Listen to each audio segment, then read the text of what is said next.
Bonjour à toutes et à tous et bienvenue dans le podcast des meilleurs artisans de France, RMC. Je m'appelle Mariette, je suis menuisière et je vous retrouve une nouvelle fois pour ce podcast fait main avec les artisans et pour les artisans. Pour cet épisode, nous posons nos micros dans la région des Hauts-de-France et plus précisément à l'agence Kiloutou de Cambrai où nous allons parler de la rénovation clé en main. Cette solution attire de nombreux Français dans leurs projets de rénovation et par ce biais, certains espèrent réduire le nombre d'interlocuteurs, la durée des travaux, éventuellement leurs coûts. Et face à cette demande, de nombreux artisans ont franchi le pas, à l'image de François Testelin et de Samuel Lolo, qui m'accompagnent autour de l'établi et qui ont accepté de nous partager les coulisses de ces chantiers clés en main qu'ils réalisent régulièrement. Bonjour messieurs. Bonjour Mariette. Oh, vous étiez très synchro. N'est-ce pas? Déjà, comme quoi c'est vrai, vous avez la fibre pour coordonner les actions. C'est important la coordination. N'est-ce pas? C'est la clé de la réussite. Justement Samuel, est-ce que tu peux nous présenter un petit peu ton domaine d'activité? Dans quelle région tu travailles? Depuis combien de temps? Bien Et sûr. puis après, on demandera le même exercice à François.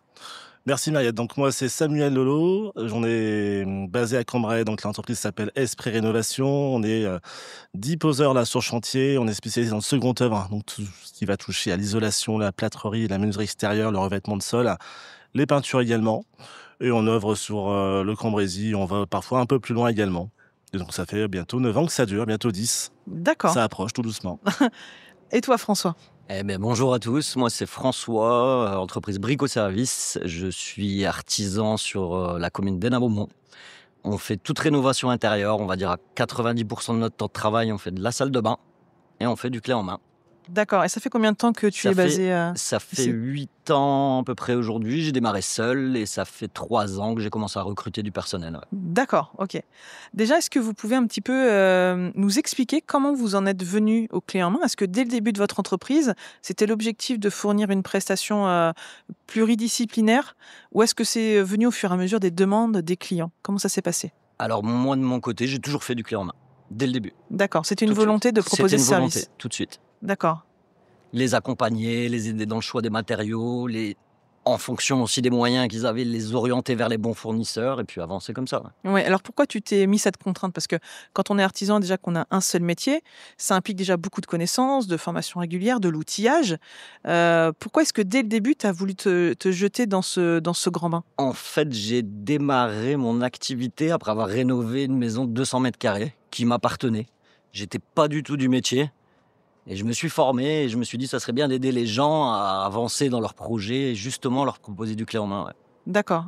Et toi, Samuel, dès le début, ça a été aussi l'offre que tu as proposée ou ça a évolué au fur et à mesure des années? Ça a été une volonté dès le départ. L'idée, c'était de proposer des produits clés en main avec une prestation complète. Donc l'accompagnement, comme disait tout à l'heure François, c'est un peu notre volonté et c'est aussi notre marque de fabrique. Donc en fait, on adore amener les clients déjà sur les choix des matériaux. Hein, comme tu dis François, tu as tout à fait raison. Et puis c'est plaisant, on passe du Bien temps sûr. avec les clients, on apprend à les connaître, etc. Donc ça c'est top. Et ensuite après, réalisation des travaux, réception du chantier, etc. Et puis quand on voit à la fin qu'ils sont contents, donc c'est top. Ouais. On dit qu'on a réussi la mission. Et ton domaine de formation, à la base, c'était quoi? Alors à la base, un peu dans le bâtiment, j'étais technico-commercial au niveau de l'isolation pendant près de 7 ans, 7-8 ans. Et ensuite, je me suis formé, un peu comme François, et puis j'ai commencé quasiment seul tout début. Et puis au fil des années, on a évolué avec un poseur, 2 poseurs, pour arriver à ce qu'il y a 10 poseurs jusqu'à aujourd'hui. D'accord. Donc toi, quand tu dis que tu travailles avec des poseurs, ça veut dire que tu fais uniquement la coordination des différents intervenants ou tu gères tout en direct avec des gens qui sont déjà dans ta boîte? Ça se passe comment? Les poseurs bossent pour nous, hein, ce sont nos propres poseurs, il n'y a pas de sous-traitance sur ce que nous on maîtrise. Donc ce sont tes employés? Ce sont que mes tu, employés, ok. absolument, tout à fait. Ouais. On va juste externaliser avec des confrères sur d'autres corps d'État comme la plomberie, le gros œuvre ou l'électricité lourde. Ou la plomberie aussi, que nous on ne maîtrise pas en totalité. Donc là, pour le coup, j'amène des confrères sur le chantier. D'accord. Alors justement, c'est intéressant. À quel moment tu décides, toi, d'externaliser et de vraiment de faire appel à des gens qui font ça H24? C'est quoi le seuil? C'est des fois la disponibilité, la réactivité? Parce que c'est vrai que quand tu demandes à quelqu'un d'autre, Oui. tu vas être aussi tributaire de son propre planning, Oui. de ses propres coûts, d'une marge supplémentaire à assumer. C'est quoi ce qui te fait basculer entre je fais moi-même dans mon entreprise et je vais faire appel à un sous-traitant? On va se cantonner à la partie plomberie et la partie élec dès qu'on va faire de la pose de cuisine, parce qu'on fait aussi de la cuisine, et tout ce qui va toucher aussi la salle de bain. Bon, ça, on n'est pas concurrent François, t'es Pas du à tout. Beaumont, je suis à Cambrai. C'est ça. On s'est Mais jamais il n'y a pas de croisés, je crois. concurrence. Le Ouais, soleil c'est vrai. brille pour tout le monde. Exactement, il y a du boulot pour tout le monde, ça c'est tout à fait vrai. Et en fait, dès qu'on sort de ce champ d'action-là, là, pour le coup, j'appelle les confrères et ils font leur devis en direct. C'est de la co-traitance, hein. C'est pas de la sous-traitance, c'est de la co-traitance. Donc toi, tu vas recommander un professionnel qui va, lui, directement interagir avec son client, se déplacer pour faire son métier, contracter Exactement. avec son client et du coup, Tout à fait. le client va bénéficier de l'assurance directement de ce Exactement. professionnel-là. Parce que tout à fait, vous avez raison. Enfin, tu as raison, Mariette, pardon. Parce que si jamais demain je venais à prendre le chantier sur des choses sur lesquelles je n'aurais pas d'assurance RC décennale, demain s'il y avait un sinistre, je ne serais pas couvert. Donc l'idée c'est d'amener aussi des mecs qui font ça toute la journée, toute l'année. Donc ils vont apporter qu'on leur la propre compétence, savoir-faire et et qu'ils ont voilà. les compétences qui vont bien. Et demain, s'il y a un souci, au moins le client est couvert, il est en sécurité. De toute façon, on en parlera, hein, le volet assurantiel, c'est vraiment primordial. Et c'est vrai que des fois, on le néglige en tant qu'artisan, c'est-à-dire qu'on nous demande de faire ça en plus, ça en plus, ça en plus. Et puis, on ne pense pas forcément que c'est pas intégré dans notre lot décennal. Donc, on en parlera tout à l'heure au gré de l'émission, c'est vraiment un point capital. Toi, François, du coup, pareil, est-ce que tu fais appel à de la sous-traitance, de la co-traitance? Tu fais tout en interne? Comment Alors, tu organises juste tes de la chantiers? sous-traitance, moi, pour 2 pôles qui sont la maçonnerie et les menuiseries. D'accord. Donc, la maçonnerie, ça va concerner quel type de travaux, par exemple? Surtout les ouvertures de murs porteurs. D'accord, oui, parce que tu vas pas forcément Non. concevoir des extensions, Non, ça va juste être adapté l'existant, quoi. exactement. D'accord. Donc, toi, tu disais que tu faisais surtout de la salle de bain? Oui. Alors, pourquoi particulièrement la salle de bain J'ai est toujours été concernée? étiqueté dans la salle de bain. Donc, c'est les références des clients qui t'ont recommandé, C'est ça. et puis en fait, Et le bouche à oreille. un client voyant la Avec salle de bain demande... salle de bain, Une salle de bain amène une salle de bain. J'aimerais Ouais. bien faire d'autres choses, mais Viens par chez nous. Alors, est-ce que c'est lié aussi au fait que la salle de bain, on ne peut pas s'en priver des jours et des jours, c'est ça. et C'est on a devenu- tout intérêt à ce que ça aille vite? Alors là, d'aller vite, parce qu'il y a des moments, c'est 3 semaines, 4 semaines, ça dépend, il y a du taf dans une salle C'est de long bain. une salle de bain, c'est très long. C'est long. Il y a Ouais. tout dans une salle de bain. C'est ça. Il y a un petit peu tout. Il y a du mur, il y a de Et puis c'est l'étanchéité. devenu un espace de vie aussi, comme la cuisine, quoi. Ouais. C'est les 2 pôles importants dans une maison, il me semble. Hein. Ouais. Et toi, du coup, c'est plutôt salle de bain aussi. Tu sais un peu la part qui est consacrée aux clés en main en fonction de la pièce? Alors pour nous, par rapport à notre activité, on va être sur à peu près 10-15% sur l'ensemble de ce que nous on réalise. En salle de bain? En salle de bain. D'accord. Ça reste tout à fait marginal. Et donc, toi, tes gros pôles, ça va être quoi? La cuisine? Ah non, le gros pôle, ça va être la plâtrerie. Isolation, plâtrerie, menuiserie extérieure. Ça, c'est vraiment notre cœur de métier. Mais du coup, c'est pas forcément du clé en main. Si, c'est-à-dire que tu vas faire une nouvelle cloison, tu vas faire la plâtrerie, les joints, tu vas t'occuper de la peinture, tu vas C'est tout ça. faire du début à la fin? Ça dépend des clients, ça dépend des chantiers. Il y a des clients qui veulent peindre eux-mêmes, donc là, on les laisse faire. On prépare Ouais. le support et ensuite, ils font le ponçage des enduits, préparation du support et peinture. Après, tout dépend du budget. Il y a des gens qui ont déjà leurs propres artisans. Donc après, nous, on va s'arrêter du coup à ce qu'ils nous ont demandé. Oui, parce que finalement, le clé en main, comme tu le disais, ça peut avoir différents niveaux de finition. Absolument, tout à fait. Ouais. Et tu as vu au fur et à mesure des années, depuis le Covid par exemple, où on a vu qu'il y avait dans le bâtiment peut-être une baisse du pouvoir d'achat qui était consacré. Oui. Est-ce que tu as remarqué au fur et à mesure des années, parce que vu que ça fait quand même pas mal de temps que tu as installé, qu'au fur et à mesure les clients, ils se gardaient de plus en plus de choses à faire dans le clé en main, ou pas du tout? En fait, le Covid a permis à certaines personnes d'avoir du temps pour bosser chez eux. Il fallait bien qu'ils s'occupent, ils avaient que ça à faire. Donc du coup, tiens, on va mettre un coup de peinture, tiens, on va faire le parquet, tiens, on va faire ceci, cela. Donc du coup, des gens se sont, je pense, révélés un petit peu de savoir-faire, ou alors ils ont appris avec des tutos, j'imagine, sur YouTube ou autre chose. Et du coup, pas mal de personnes, en fait, se sont mis à faire des travaux eux-mêmes. Après, tout le monde n'est pas dans cette façon-là, hein, mais bon. Ouais. Et est-ce que pour Ça, autant, c'est un des petit fois, constat, oui. tu as des clients qui s'étaient gardé le ponçage, la peinture et qui te rappellent en disant: bon, excusez-moi, Samuel, Alors, il y a un petit problème. Mon mari, parce que c'est toujours la faute du mari, hein, bien sûr. Toujours. Mon Jamais mari fait ça n'importe comment, il n'a pas le temps, etc. Est-ce que vous pouvez revenir? Est-ce que tu as aussi ce cas de figure où il se laisse la chance de finir? C'est déjà arrivé. Ou Ouais. alors des fois, on retourne sur le chantier. Je pense que des fois, François, vaut mieux pas y retourner. Quand on voit des choses, on se dit mince. J'espère qu'ils vont pas dire que c'est moi qui ai fait les enduits. C'est ça. Ils vont penser qu'en fait, on a fait n'importe quoi. Dites qu'on a fait la salle de bain, mais qu'on n'a pas fait les Voilà, peintures, ouais. s'il vous plaît. S'il vous plaît. On a fait la couverture limite. Comme ça, on est sûr. Toi, François, aussi, tu as remarqué ça, des fois, que Non, les non, clients nous, on se fait gardaient tout, de une toute petite façon. chose? Pas du tout. Et ça, c'est une volonté de ta part? Exactement. C'est-à-dire que Moi, non, c'est je tout ou fais rien. tout ou rien? Exactement. Oui, parce que, admettons que le client veuille faire la peinture, ça veut dire que toi, il faut que tu attendes qu'il la fasse, que tu reviennes C'est ça. pour ensuite C'est poser. ingérable. Ouais. Parce que nous, on est vraiment timé. On finit une salle de bain, on reprend une salle de bain. Oui. On a 6-7 mois d'avance sur le Planning. planning et du coup, Ouais. c'est pas possible. C'est pas plus gérable. facile à gérer, je comprends. Ouais. Ouais, t'as raison. Ouais, Ouais, c'est pas gérable. c'est plus simple. Exactement. Alors du coup, quelles sont les motivations pour les clients qui vous appellent et qui, plutôt que de faire la démarche auprès d'un plombier, d'un carreleur, de plein d'entrepreneurs, font appel à vos services pour vraiment que vous gériez tout? Quelles sont leurs motivations au final? La simplicité. C'est beaucoup plus simple pour eux. C'est beaucoup plus simple à gérer au niveau de la coordination des travaux. hein. Donc, comme on bosse avec les confrères en partie gros œuvres, plomberie, chauffage, électricité, ils n'ont pas à gérer la coordination. Pour eux, c'est hyper important. Ils ont l'esprit tranquille. Une seule réunion de chantier, c'est quand même beaucoup plus simple pour eux. Ils donnent une clé et c'est fini. C'est quoi. ça. Exactement. Même constat, François, pour C'est toi? exactement le même constat. Ouais. C'est vraiment, ils veulent la simplicité, ils veulent pas avoir 10 personnes venir chez eux. Après, d'ici, il y a plusieurs personnes qui vont venir. Est-ce que les travaux vont être faits dans les 3 semaines ou dans les 6 mois mois à à venir, venir? c'est ça. C'est ça. Oui, je pense qu'aussi c'est lié peut-être à certaines mauvaises expériences Bien sûr. où tu as Bien des sûr. gens qui disent qu'ils viennent à telle heure, ils viennent pas. Et puis toi, ça te bouleverse toute ta vie de famille. Quoi. Les transitions qui peuvent être longues aussi, ouais, bien sûr. entre 2 ou 3 artisans. Écoutez, c'est bon, le plaquiste a terminé de poser ses rails, sa laine, l'électricien peut intervenir, il appelle l'électricien, puis il vient 3-4 semaines après, parce qu'il n'est pas disposé à travailler tout de suite. Donc là, pour eux, c'est compliqué, parce que ça fait des coups, des chantiers à rallonge. Ouais. Ou tu vois le plombier arriver après et C'est il ça. fait les saignées. C'est ça, Il rebouche exactement, au il rebouche au map. De toute façon, c'est toujours le problème de l'artisan qui arrive après. hein. C'est ça. Si lui n'aurait pas droit, ce sera le problème du Le jointeur. pauvre. Si les joints sont mal faits, ce sera le problème du plaquiste. Et puis après, enfin du peintre. Et puis après, ce sera le problème de celui qui posera le plan de travail. De toute façon, on répertorie toujours la responsabilité sur le suivant. Que du coup, quand on fait du clé en main, si on fait du mauvais travail dès le début, c'est nous qui allons en pâtir à la fin. Absolument. Donc ça oblige, vous pensez aussi, à être beaucoup plus soucieux du niveau de qualité qu'on offre. Ah oui. Ah, ça, c'est sûr même. C'est essentiel. C'est essentiel et même dans les finitions. Moi, les gars, ils le savent très bien. Une journée ou deux de plus, ça me dérange pas. Je préfère qu'on revienne pas parce que le SAV, ça coûte cher. Bien sûr. Et être tranquille et que le client soit content, qu'il est smilé. Et nous Ouais. laisse la belle vie Google. Vaut Alors- mieux que ça dure plus longtemps et qu'on n'y revienne pas. Justement, le client qui va faire appel seulement à vous, est-ce que pour autant, au niveau du coût, ça va faire une différence avec une intervention où il aurait fait intervenir différents corps de métier? Alors, je ne parle pas du temps que lui, ça lui coûte. Parce Oui. que c'est vrai que si, par exemple, c'est une résidence secondaire qui doit faire des déplacements, qui doit venir rencontrer à chaque fois les professionnels, qui honorent ou non les rendez-vous, est-ce qu'au final, si je fais faire ma salle de bain clé en main, alors évidemment, ça va dépendre des régions, des matériaux qu'on choisit, mais à région égale, matériaux égal, une salle de bain, par exemple, clé en main par une entreprise qui gère tout, est-ce qu'au final, ça ne permet pas aussi de faire des gains, des économies par rapport à faire intervenir plein d'entreprises qui finalement ont facturé plusieurs fois les frais de déplacement, etc. C'est plus économique.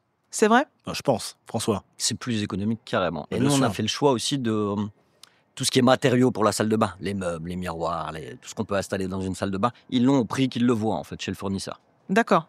Peu importe. que ce Donc ça soit- les empêche pas quand même d'aller voir chez le fournisseur, de Pas pouvoir du tout. voir dans le showroom, etc. Ouais. Bien sûr. D'accord. Et c'est beaucoup Mm. plus transparent pour eux. Exactement. Moi, je D'accord. dis toujours, c'est mon artisanat que vous payez. C'est pas Ouais. les meubles. D'accord. Et est-ce que pour autant, cette fonction clé en main, elle a des limites au niveau de certains chantiers? Est-ce qu'un client qui t'appelle pour faire des travaux clés en main, ça Oui. t'est arrivé de refuser? Et pour quelle raison? Des fois, peut-être parce que le budget était sous-estimé, mais est-ce que des fois, tu peux avoir d'autres contraintes qu'un client n'a pas forcément en tête lorsqu'il te contacte? Non, ça m'est jamais arrivé pour l'instant. Si jamais demain on est amené à refuser, c'est que ça sort de notre compétence, tout Ouais. simplement. C'est que ce Ouais. pas des métiers pour lesquels tu as Voilà. des gens en tête pour les exécuter correctement. Tout à fait. Ok. Toi, François, tu as Moi, des pour des deux exemples? raisons. Parce que je sais une journée de travail combien me coûte. Donc, je sais comment je dois la facturer. Donc, si ça rentre pas dans le budget, c'est pas possible. Et deuxième raison, c'est quand ils veulent rénover à moitié ou faire, tu sais, laisser un Du vieux bricolage. mur, un peu de bricolage et faire Ouais. juste une partie pour avoir justement cette fameuse décennale et se dire, le mec, il est venu, il a fait la Il a pris le plomberie, support, etc. hein. Il a pris le C'est support et son moi, je suis affaire. tranquille. Et le reste, ce sera moi et ça, C'est c'est pas non. possible. Ça, je comprends. C'est non. Avec le temps, on apprend aussi à dire non au client. Puis on est d'accord, le poseur, il est censé par exemple accepter son support quand tu sais pas comment ça a été posé. Voilà, tu t'exposes à avoir des gros aléas de chantier Absolument. et des fois résoudre ces problématiques, ça te prend plus de temps que de faire le chantier tel qu'il t'est prévu au début. Exactement. Alors justement, tout à l'heure, tu disais quelque chose d'intéressant, François, au niveau de la facturation, parce que c'est quand même le nerf de la guerre. Tu dis que tu les envoies chez tes fournisseurs, le fournisseur, il a un prix public. Oui. Toi, ça te permet de mettre ta marge dedans, le fournisseur, il a aussi sa marge et c'est très transparent. Donc, Exactement. mine de rien, tu gagnes du temps plutôt qu'à chaque fois demander un prix, de faire un prix, de faire un devis. Voilà, c'est dans le magasin, le prix, il est tel qu'il est affiché. Mais comment on fait pour facturer au plus juste des chantiers qui intègrent autant de fournitures, autant de savoir-faire? Est-ce que vous êtes encore dans une situation où vous détaillez poste de travail par poste de travail, Tout à fourniture fait. par fourniture? Tout à fait. Ou est-ce que vous allez facturer au global en disant, attendez, il y a à peu près 20 mètres carrés, il y a tout à refaire, ça va être tant du mètre carré? Non, ça va être ligne par ligne, presta par presta. C'est Ouais. ça, moi aussi. Voilà, le Un client, il devis, sait où c'est il 4 va. pages. Donc Bien tu sûr. mets- Ah oui, c'est ça. Tu fais Tout du à fait. métrage pour dire il y aura tant de tuyaux, PE, tant de raccords, machin, etc. Si, le client, il veut savoir ce qu'il va payer. Donc non, nous, puis on sait après, nous, pour derrière, savoir combien on a gagné sur le chantier, enfin, la rentabilité Exactement. du chantier. Ouais, Pour être exact. François aussi. Pareil. Mais du coup, La c'est même vrai que chose. c'est un temps à y consacrer C'est qui est un temps. énorme. Les Bien devis, sûr. ça prend du temps. Ça prend énormément de temps. Énormément de temps. Beaucoup de temps. Surtout en salle de bain. Surtout en salle de bain. Surtout parce qu'il y a tout dans une salle de Il bain. y a tout. Il y a la Isolation, plâtrerie, le plâtrerie, carrelage, l'électricité. Mais alors, du coup, La est-ce que ça faïence, laisse quand même du sanitaire. temps à des changements de dernière minute où le client il se dit ah j'ai vu ça chez ma belle-sœur. Ah, mais tout le temps. Et ça, c'est facile à organiser C'est souvent. ou est-ce que vous acceptez jusqu'à une certaine limite, jusqu'à un Jusqu'à une certain certaine délai limite, ouais. Bah, quand c'est posé, c'est compliqué de changer. Non, quand c'est posé, ouais, mais avant. Mais quand avant, on se c'est bon. débrouillait. Avant, c'est bon, bien sûr. Tant que c'est pas trop commandé, que c'est pas du sur-mesure, vous êtes Oui. encore dans cette Souplesse, adaptation, là. dans cette Ouais, on a une souplesse. certaine souplesse. Puis après, c'est chez eux, c'est leur chantier. Donc, si on peut faire plaisir et leur laisser le choix de changer de matériaux, de modèle de meubles ou autre, alors parce que c'est pas commandé, ok, on y va, on va pas les embêter avec ça. Ou Ouais. alors des bons fournisseurs qui, C'est même ça. quand c'est commandé, on peut leur rendre. Ah, ça, c'est top. Il y en a. Ah, sauf le sur-mesure. hein. Il y en a. Là, on les Sauf le comprend. sur-mesure. Quand ça vient compliqué, exprès d'Italie, qu'il y a eu 3 mois de délai Voilà. et puis que c'était un truc fait à la Ah bah, j'en veux commande pas. numérique. Non, ça se comprend aussi. C'est compliqué. Mais c'est aussi, je pense, intéressant d'avoir des fournisseurs qui vont être souples et compréhensifs, qui vont pouvoir vous dépanner quand il y a besoin. Ouais. Tout à l'heure, on parlait un petit peu des plannings, de la gestion du planning. C'est vrai que quand tu gères tout en interne, c'est déjà plus simple de savoir quel gars mettre à tel endroit, quand bien même des fois tu peux voir des arrêts maladie, choses comme ça qui font que voilà, ta main-d'œuvre elle n'est pas disponible au moment où tu le souhaitais. Mais comment vous faites pour être certain que vos prestataires, donc co-traitants ou sous-traitants, Oui. ils interviennent vraiment aux jours et aux heures qui sont prévus pour pas vous décaler indéfiniment votre chantier? Est-ce que vous avez des accords avec eux? Est-ce que le secret c'est de les prévenir longtemps à l'avance? C'est longtemps à Bien l'avance. sûr, C'est Ouais. ça. c'est C'est l'idée. ça le là. secret, ouais. Donc, l'avantage, c'est que je travaille toujours avec les mêmes confrères, donc on se connaît, on a un planning commun d'ailleurs. Donc on sait que quand on démarre un chantier, on va derrière mettre tout le planning de process pour qu'on puisse être bien coordonné. En tout cas, le mieux possible, parce qu'il peut toujours y avoir des aléas, des poseurs absents, des surprises sur chantier, mais en tout cas, on arrive à tenir les plannings. Donc toi, c'est le mieux l'astuce que possible. tu as mis en place, c'est un calendrier partagé. C'est bien un agenda. Exactement, tout à fait. un Un fichier agenda Excel partagé. partagé. ouais. Toi C'est aussi, ça. François, est-ce que Non, tu mais moi, j'ai communiques? que 2 artisans qui travaillent pour moi. Donc Ouais. c'est plus facile à La gérer. maçonnerie et la Et puis tu sais menuiserie. que c'est des gens de confiance, quoi. Oui, et puis c'est pas tous les jours qu'on fait on abat un mur porteur, Ouais. tu vois, Mm. c'est pas... C'est plus simple. Mm. C'est ça. Mais du Oui, coup, oui. même eux, j'imagine qu'entre eux, ils se connaissent, ils peuvent s'appeler, se dire attendez, là, je vais avoir un petit peu de retard. Si tu veux commencer tel truc à la place, tu me laisses la place. Bien C'est sûr. comme ça que ça s'organise, du C'est coup. exactement comme ça. J'ai même allé plus loin. Les poseurs se connaissent aussi. Donc, ils ont l'habitude de bosser ensemble. Ils s'entraident. Ils s'appellent entre eux. Bah, tiens, ici, c'est qu'est-ce qui est prévu? Comment ça se passe ici? Donc, c'est beaucoup plus simple. Des fois, ils font des arrangements entre eux pour que tout se passe bien. On n'est même pas au courant. Donc, pour la fluidification du chantier, c'est quand même beaucoup plus simple. Alors du coup, est-ce que au fur et à mesure, tu t'es pas demandé si tu n'allais pas réintégrer en interne certains postes de travail, certaines missions, ou est-ce que finalement l'achat du matériel qui va être consacré à de nouvelles missions ou la formation de gens pour de nouvelles compétences, au bout d'un moment, c'est pas intéressant, c'est rédhibitoire et puis c'est pas, il faut mieux laisser certaines missions à des spécialistes qui font ça tout le temps. Oh, pour l'instant, on va rester comme on est. C'est très bien. On a déjà assez de travail comme ça. Ouais. Faut pas tout faire. Non, puis Ah, ça veut c'est dire mon point de qu'aussi il vue, faut un entrepôt pour stocker, pour Bah voilà. oui. Et les qualifications, tout ce qui va au niveau du matériel, échafaudage spécifique, outillage spécifique, formation spécifique, ça demande beaucoup de temps, ça demande beaucoup d'argent. Et est-ce qu'à la fin, on sera plus gagnant que ce qu'on a aujourd'hui? Je suis pas forcément convaincu. Tu as beaucoup de contraintes du coup liées à des qualifications. C'est en raison de quoi? Des fois d'aides de l'État qui sont conditionnées à des agréments spécifiques? C'est-à-dire, Tu disais que tu formais tes salariés, que tu avais Oui. des agréments, des qualifications spécifiques. par exemple, pour utiliser un échafaudage, il faut que le poseur soit formé. Oui, d'accord. Donc c'est plutôt pour la sécurité des employés. Exactement, ouais, tout Ok. à fait. Ouais. Parce que c'est vrai que certaines entreprises, notamment pour l'isolation, Oui. ont dû passer des agréments, des formations Bien sûr. obligatoires. Bien sûr. Ça, tu as été contraint aussi de le faire pour que certains de tes clients puissent bénéficier d'aide ou pas du tout? Ah bah, on a fait tout ce qu'il fallait pour qu'on puisse être calibat. On est calibat sur la partie isolation, la partie mesure extérieure. Et isolation compte, bien évidemment. Donc là, c'est déjà très, très, très bien. Ouais. Non, mais c'est vrai que Ça c'est... demande déjà beaucoup de boulot. François, je sais pas si tu as Ouais, plus on en mais, fait, plus il y en a à gérer. Bien sûr, et parce que plus des c'est fois, compliqué, hein. le choix du client va se porter vis-à-vis d'une certaine entreprise parce qu'elle sait qu'elle va pouvoir avoir des aides Et pour financer ses subvention, travaux. le C2E et ma prime rénov. Ça Exactement. va revenir, bien sûr. Parce que pour l'instant, Ouais. c'est suspendu. C'est coupé là. Voilà, Pour les vannes sont fermées. On verra au mois de Pour l'instant, septembre. c'est pas très serein Non, l'avenir non. de la prime rénov. Non, du tout. Ouais. Mais par exemple, en 2023, l'ANAH a enregistré plus de 650 000 demandes d'aide liées à ma prime rénov. C'est énorme. Donc on voit bien quand même qu'il qu'il y a aussi un besoin, une demande des Français de mettre à jour leurs habitations. Alors que ce soit aussi pour l'habitation principale ou aussi du locatif. Vous avez une part de locatif aussi dans votre clientèle Bien sûr. de résidences secondaires, de Oui. choses comme ça? Plutôt du locatif. Ouais. Pas tant de secondaire, mais plutôt du locatif. Appartement ou maison. C'est ça.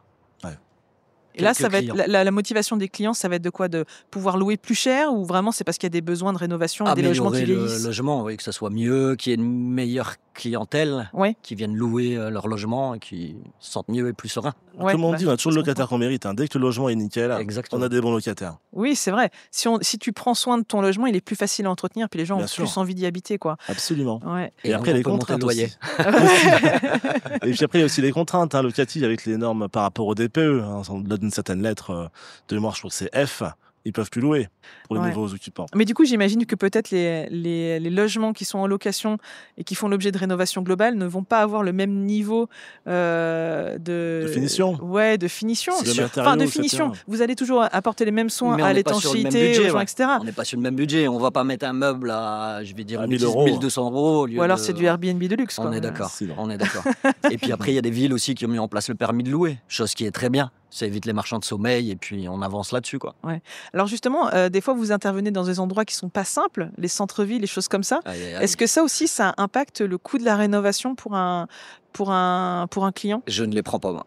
Ouais. On essaie de pas le faire parce que sinon après on se dépositionne par rapport aux confrères. On prend pour nous. Ouais. Je pense, François, tu fais la même C'est chose. ça, on prend pour nous. Bah oui, on prend pour nous. Ouais. Sauf si vraiment l'accès est compliqué pour l'approvisionnement des matériaux, 4e étage, escalier, colimaçon. Alors là, c'est plus pareil, mais alors c'est l'extrême là pour le coup. Mais quand ça reste classique, on s'adapte. Mais c'est C'est vrai que tout. des fois, justement, un client qui va avoir un hébergement à rénover qui sera mal positionné, s'il arrive à trouver un artisan clé en main qui accepte, c'est beaucoup plus simple pour lui que de convaincre un plombier, que de convaincre un plaquiste, que C'est de sûr. convaincre un... Ah bah complètement. Des fois aussi, ça va être la perle rare qui va accepter d'intervenir et qui va tout gérer et accepter certaines contraintes, quoi. Absolument. Alors tout à l'heure, on parlait un petit peu des assurances. Mhm. Oui. Et c'est vrai que c'est un petit peu la bête noire de certains clients parce qu'ils se rendent compte qu'il y avait des défauts d'assurance quand il y a des soucis. C'est toujours comme ça. qu'on Et s'en c'est rend souvent compte. ceux qui ont des défauts d'assurance qui posent des soucis sur les chantiers. Ouais. Exactement. Parce qu'on le rappelle, il suffit pas d'avoir une assurance pour être assuré.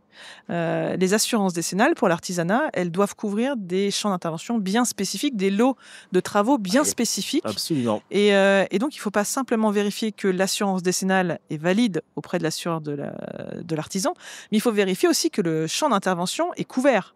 On est bien Exact. d'accord, Que messieurs? Ça couvre tous les champs d'action qui seront opérés sur le chantier. Sinon, ça n'a aucun sens. Voilà. C'est un souci. C'est Exactement. plus compliqué. Et donc, des fois, on va avoir une offre pour faire quelque chose clé en main par un artisan qui est peut-être très bon dans son domaine, qui va dire, mais oui, bien sûr, qu'en plus, je peux vous faire le carrelage, Mais il a qu'une décennale l'étanchéité, plomberie. La etc. couverture. Mais il n'a pas la poussière, décennale qui convient. La dalle, Ouais. les Voilà. fondations de la maison, sans aucun problème. Exactement. Donc ça, c'est vraiment une alerte qu'il faut faire auprès des clients, c'est Alors, vérifier tout ça, quoi. Nous, de notre côté, moi, quand je vais en présentation de devis, parce que les devis sont pas envoyés par mail, c'est une chose qu'il faut présenter, il faut expliquer son devis, je pense. Et à chaque fois que je vais présenter le devis, ils ont la décennale avec. Qui Tout le temps, précise. tout de suite, avant qui de signer, précise tout. qu'on signe ou qu'on Exactement. signe pas, ils ont C'est la important. décennale Ça avec rassure tous les postes. clients.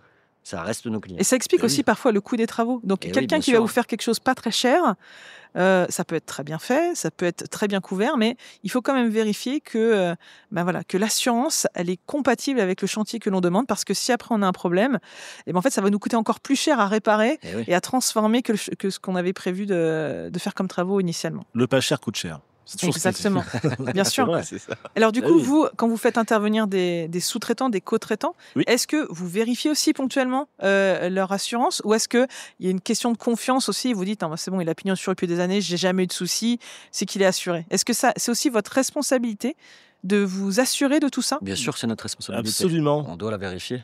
Tous les ans, on leur demande C'est ça, de j'allais le dire. communiquer leur attestation RC décennale, D'accord. qu'on remet du coup après derrière au client.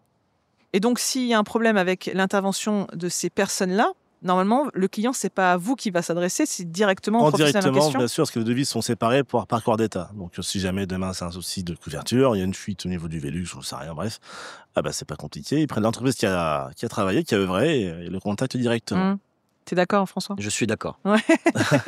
Alors, on est d'accord, le succès d'un chantier clé en main, Oui, c'est parce qu'il y a quelqu'un qui fait un peu le chef d'orchestre bien sûr. Absolument. entre tous les intervenants. Et ça veut dire aussi savoir ce qu'on doit faire en premier, en second, etc., pour pas que les gens soient obligés de défaire et se marcher sur les pieds. Ne pas travailler à l'envers, ne pas être à 10 sur le même Ouais. chantier, Mais ça, sur le même comment vous poste. l'avez appréhendé? Ouais. Comment vous vous êtes formé à ça? C'était sur le tard? C'était votre expérience? Ou au final, vous avez suivi des formations spécifiques de maîtrise d'œuvre? Non, pour moi, c'est sur le tas. Sur le C'est tas la également. force de chantier, ouais. De Pareil. la logique aussi? Oui, de la logique aussi. Ouais. Ouais. Et un peu d'intelligence, et Aussi, de c'est de chercher, la se réflexion. renseigner, de la réflexion. Bah, bien sûr. exactement, ouais, c'est Oui, ça. parce qu'il y a toujours le débat de le peintre. C'est à la fin ou pas vraiment à la fin? Bah, logiquement, c'est au début. On est d'accord. On est casse d'accord tout. avec tous ceux qui sont de ton avis. C'est ça. Non, mais c'est vrai que chacun a ses façons de faire aussi, j'imagine. Chacun a sa méthodologie, ses matériaux fétiches. Aussi, Et bien même sûr. les employés, ils travaillent tous d'une façon différente et on essaie de les orienter, mais malgré tout, ils ont leur façon de travailler. Ils ont Ça leur fait- façon de travailler, absolument, oui. Alors du coup, vous, dans votre entreprise, est-ce que vous continuez à être sur les chantiers ou est-ce que votre travail, ça va progressivement, au fil des années, aller de plus en plus vers de l'administratif, vers de la clientèle, vers, voilà, je vais d'équipe en équipe, éventuellement je dépanne s'il y a besoin? Ou est-ce que vous êtes encore, à l'heure actuelle, les mains dans Moi, le je plâtre? suis les mains dans le cambouis. Ouais. J'aime. Comme ça, tu entends tout ce qu'ils disent sur le chantier. Non, même pas. Il n'y a jamais de surprise, moi, quand je Ouais. passe. Ils le savent. Ouais. Ouais. Y a Mais pas du de coup, ça te souci. permet aussi d'être au fait de certains matériaux que tu emploies ou certaines, je sais pas, la Oui. super vasque, etc. Savoir Oui, si elle oui. est vraiment si simple à mettre en C'est œuvre. ça. Parce Si- que. Ou même la colle à carrelage, si la Ouais. colle, elle va leur plaire. Moi, je dis tout le temps, employé content, patron content. Oui, oui. Mais c'est vrai que c'est important parce que des fois, on va préconiser des choses à nos clients. Si on ne les a jamais posées, on ne se rend pas compte de la qualité Oui. vraiment du matériau, de la simplicité de réglage, de mise en place. Toi, Samuel, tu restes encore un petit peu sur les chantiers ou pas du tout? Malheureusement, non, je n'ai pas la chance de François. Je ne suis plus sur le chantier. Et avec moi, j'ai de la place. Ça Mais marche. oui, Je dépose mon CV. Prends le siège passager, Samuel. Il y a moyen. Ah, puis Nabeaumont, c'est vite fait. Cambrai et Nabeaumont, c'est à côté. Il n'y a pas loin. Non, mais non, ça fait quand même, sur 8 ans d'existence, à peu près 5 ans que je ne suis plus sur chantier. Je fais des fois des petites choses, mais c'est vraiment ponctuel. Éviter de dépasser une équipe juste pour une broutille. Allez, ça m'arrive d'y aller. Mais là, avec Deepwater, c'est juste pas possible. Et là, depuis maintenant un peu plus d'un an, je me fais accompagner d'un conducteur de travaux. Un poseur que j'ai fait évoluer au poste de conducteur de travaux qui Donc, tu m'accompagne. l'as formé en interne. Exactement, je l'ai fait évoluer, former en interne, et puis continuer à se former parce que non, c'est juste. Donc je continue à l'accompagner sur les différentes opérations pour qu'il puisse piloter les poseurs. Et donc il fait les préparations de chantier, suivi de chantier et les réceptions également, les appros, les livraisons. Et ça me dépatouille pas mal. Ouais. Et du coup, Parce que- entre conducteur de chantier et maîtrise d'œuvre, c'est un peu pareil ou? C'est un peu pareil. Ouais. C'est un peu. Lui, il va plutôt piloter les poseurs et moi de mon côté, j'ai piloté le chantier. Et puis l'intérêt qu'il ait déjà été poseur, il a quand même un autre regard que juste il faut être là à telle heure. Non, c'est que on est conscient du temps que prend chaque opération en Alors, théorie. comme il était très bon, enfin il est toujours très bon, l'avantage c'est qu'il peut nous donner des infos techniques, des conseils techniques aux poseurs, de trouver des solutions, et ça c'est hyper important parce qu'on peut être confronté à pas mal de problématiques. Tiens, comment on fait là? Qu'est-ce qu'on doit faire ici? Qu'est-ce qui se passe? Bon bref, et là lui il est là pour répondre à ces soucis, à ces problématiques. Ouais. Alors par contre, moi la question que je me pose, c'est quand vous avez un client qui veut, par exemple, la salle de bain, c'est vraiment l'exemple typique, mais Ouais. ça vaut aussi pour les cuisines ou voilà, ou pour un carrelage dans une maison. Bien sûr. Comment vous faites pour gérer le côté échantillon et démonstration des matériaux? Parce que il y a des choses sur catalogue, on peut pas le faire, quoi. Donc, est-ce que toi, François, tu orientes toujours vers un fournisseur Oui. spécifique? J'ai 3 fournisseurs. Tu as trois Mm. fournisseurs, genre par exemple Ouais. pour le carrelage, pour la Oui. plomberie, Et la tout salle de ça, bain. et la salle de bain. Et c'est toujours vers Tout le ces temps. On a fournisseurs-là un que petit les clients vont? listing. Quand on sort du premier rendez-vous, je leur envoie un petit D'accord. listing photo. Ils savent vers comment s'orienter. Et il n'y a pas Après, de limite, ils peuvent prendre tout ce qui est chez ce fournisseur et Oui. toi, tu es sûr de poser. Il n'y a pas de souci. D'accord. Et toi, Samuel, tu fais comment? Tu as un showroom, pareil, tu orientes vers des fournisseurs, tu Idem, as directement les on échantillons? amène les clients, on envoie les clients chez nos fournisseurs habituels. On a un peu plus que 3, parce qu'on a un panel de travaux un peu plus important, mais du coup c'est quand même beaucoup plus simple à gérer. Effectivement, il y a un petit listing. S'ils veulent sortir du scope, ils ont tout à fait le droit. Ouais. On adapte le devis en conséquence, parce qu'un carrelage qui vaut 40 € et un autre carrelage qui vaut 120 € du mètre carré à l'achat, c'est pas pareil. Et puis, on n'a Non. pas les mêmes relations avec des fournisseurs qu'on ne connaît pas. Donc, Exactement. forcément, Tout Oui, à parce fait. que si tu dois te taper 1 heure de route pour aller chercher le carrelage chez le C'est ça. fournisseur en question, C'est pas pareil. Hein. c'est pas pareil. Ouais. Non, non, puis c'est plus simple à gérer. Tiens, c'est commandé, ça arrive quand? Enfin, c'est plus fluide au niveau de la préparation de chantier. Ouais. Et vous avez jamais été tenté de faire des showrooms, des choses comme ça? Non, moi non. Moi, tout. oui, mais je n'ai pas le temps. Ah, puis c'est-à-dire Puis que comme tu vas j'arrive pouvoir à- présenter 2-3 références dans un showroom, 2-3 exemples, mais, Oui, voilà. mais ça va être très aussi. limité, quoi. Ça va être très très limité. Mm. On a déjà pensé, hein, on y pense, mais on ne fait qu'y penser pour l'instant. Puis comme on arrive à travailler sans pour l'instant, on ne se dépêche pas. Ouais. Alors j'imagine que les avant-après doivent être assez satisfaisants. Plus que regarder sur vos chantiers. Il faut aller voir sur Facebook. Bah, On a une justement, belle page c'était Facebook. ma question. Vous communiquez Ouais. Tu n'as là-dessus. pas été voir. Bah non, mais Mariette, c'est pas bien. Mariette, je m'en vais. Mauvais élève. Franchement, qu'est-ce qu'on fait? On parle. on va Allez, voir on s'en s'ils va. sont abonnés. Allez. On va voir On s'ils fera sont café. abonnés à mes réseaux d'abord. On verra bien après. 11h30. On fera l'effort. Non, mais c'est vrai. Est-ce que du coup, est-ce qu'on peut vous suivre sur des réseaux? Comment vous communiquez pour faire voir les avant-après? Beaucoup sur Facebook, moi. Ouais. C'était vraiment, je pense, c'est ce qui apporte le plus de clients. On met des photos avant, on met des photos pendant, on met des photos après, on met de la vidéo. On veut que les gens suivent nos avancées et voient, parce que c'est facile de mettre une photo Après, avant-après, c'est ça. et on ne sait pas si c'est toi qui l'as fait, parce C'est que ça. tu vois pas le milieu de chantier. C'est ça. Et ouais. donc moi, je trouve que c'est important de communiquer avec nos clients. Ouais. Samuel aussi. Pareil. Ça a été Alors- toujours une volonté de communiquer, de faire voir votre savoir-faire. Ça a été une volonté. On est également effectivement sur Facebook. On a 2 pages. Il y a Samuel Lolo Pro et Esprit Rénovation. On a beaucoup communiqué et là un peu moins. On a un peu moins un bon élève en ce moment parce que ça prend beaucoup de temps. On aimerait plus communiquer, mais en fait on faisait comme François. Avant, pendant, après. Vive ChatGPT. Voilà. Mais non, mais sans moi ça parle. On voit comment les choses sont faites. C'est quand même Ouais, beaucoup plus c'est ça. sympa. Et plus ça avance dans le temps, moins on a le temps. Donc on a fait un avant-après. Mais j'adore le pendant parce que c'est toujours intéressant. Mais une fois on a fait la réflexion que c'était bien de mettre des photos pendant. Ouais. Parce que c'est quand même parlant par rapport à ce qui est fait sur le chantier. Donc voilà. Mais on le fait un peu moins, mais on essaiera de le faire un peu plus dans l'avenir. Si Et ce même que le temps je nous le permet. remarque aussi, moi, dans tout ça, c'est qu'en fait, on a beaucoup de clients qui viennent 1 an et demi, 2 ans après nous avoir suivis sur Facebook. Ouais. Qui C'est prennent un le temps très de la bon réflexion. support, Alors hein. qu'ils prennent le temps de la réflexion et tu sais, il y a tellement d'artisans, il y en a, il faut le dire, il y a des bons artisans et il y a des gens qui sont un peu malhonnêtes, hein, il faut le dire carrément. Il y a de tout malheureusement. Ouais. Et le fait de suivre comme ça pendant longtemps, se dire bah c'est une société viable et on va pouvoir y aller et foncer avec eux parce que c'est un budget quoi. Mais du coup, j'imagine que vos clients, ils demandent aussi des devis à des concurrents. Ah, moi je les À des Bah, confrères. encourage Ils ont de le raison. faire, ouais. Ils Est-ce ont que vous raison. savez ce qui fait pencher en général la balance en votre faveur? Le fait C'est que le vous vous contact. déplaciez, le fait que vous ayez une gamme qui soit peut-être plus élargie que d'autres, qui La vous- cooptation et la réputation. C'est ça, la réputation Mm. et puis le contact. Moi, il n'y a Aussi, pas longtemps, là, on a signé, ils m'ont dit, on en a vu plusieurs.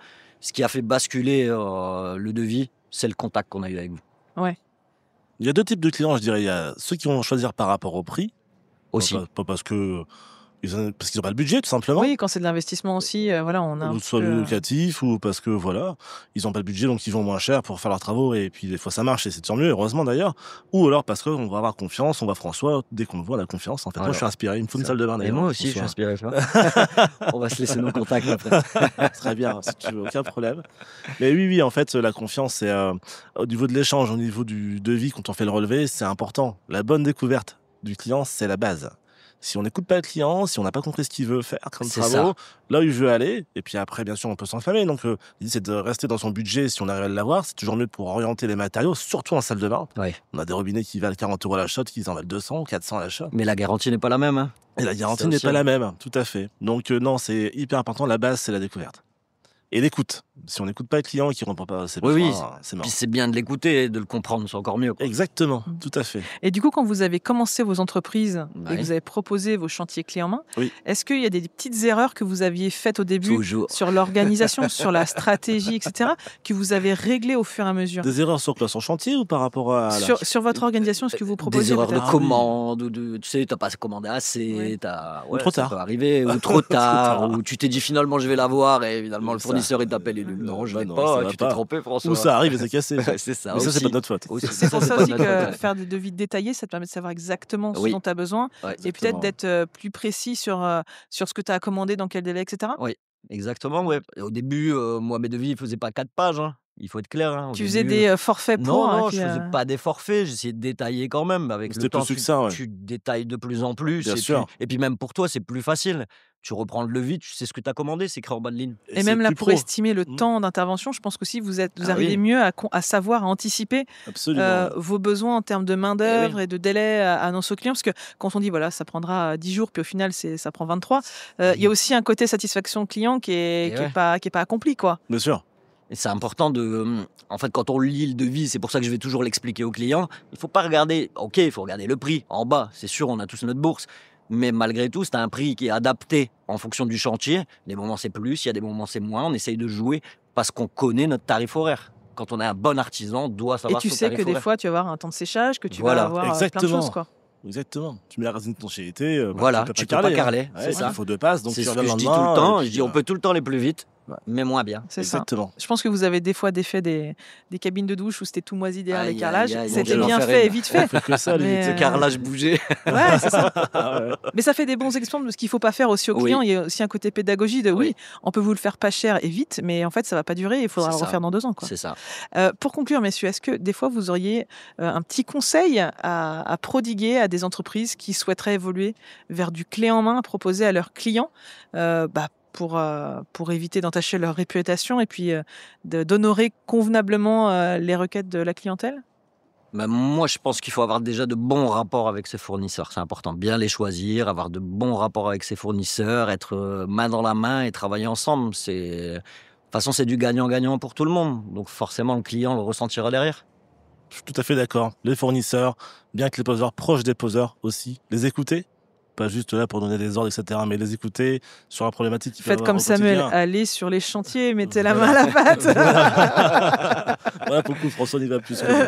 Mais voilà, ça c'est important, la communication, c'est très important d'être bien entouré, bien épaulé, d'avoir des Oui. bons collaborateurs sur qui travailler. Toi, pour les murs porteurs, enfin, t'es bien entouré, tu as confiance en eux, c'est qu'ils vont faire du bon boulot, ils vont pas y aller comme il faut pas. Et comment vous Donc, avez choisi du coup vos sous-traitants? Vous êtes allé voir ce qu'ils faisaient? C'était aussi le bouche à oreille? Ouais, c'était le bouche-oreille, moi. Tout simplement. Ouais. Puis au fur et à mesure, vous voyez bien ce qu'ils font sur vos Bien sûr, chantiers, ouais. si c'est convenable. Ça vous C'est est déjà ça. arrivé d'arrêter de travailler avec certains parce que vous estimez qu'ils n'étaient pas à la hauteur? Non, c'est toujours été. Dès le Après, moi, j'en ai début, que deux, donc, voilà. C'est ouais. la fidélité aussi. Quand Ouais, on voit que c'est ça ça. marche bien, on ne va pas C'est changer ça. tout le temps. On change pas de crèmerie quand ça se passe bien. Je suis bien d'accord avec Aucun vous. intérêt. Et ben, en tout cas, merci messieurs pour ces retours d'expérience. Merci Mariette. Vous Merci, étiez Mariette. vraiment les invités parfaits pour parler de ça, vu que c'est vraiment votre fonds de commerce, de gérer le tout en main. J'espère en tout cas, messieurs, que vous êtes abonnés à ce podcast, que vous avez écouté tous les épisodes précédents, tout comme Je nos les ai auditeurs. écoutés Ah hier. bah oui, hein, J'avoue. 10 heures d'affilée, j'ai tout écouté là. C'est bien, vous ne serez jamais lassés de ma voix. Si vous êtes artisan, et d'ailleurs c'est le cas, proposez ça à vos équipes, messieurs. Il y a l'occasion de s'inscrire au prochain concours des meilleurs artisans de France RMC. Ça permet aussi de se motiver dans le travail, de se dépasser, d'être fier de ce qu'on peut accomplir au niveau professionnel. J'espère d'ailleurs vous y croiser à la prochaine édition. En attendant, je vous dis à très bientôt et merci encore pour votre écoute. À très À bientôt Mariette. Merci à tous. Merci.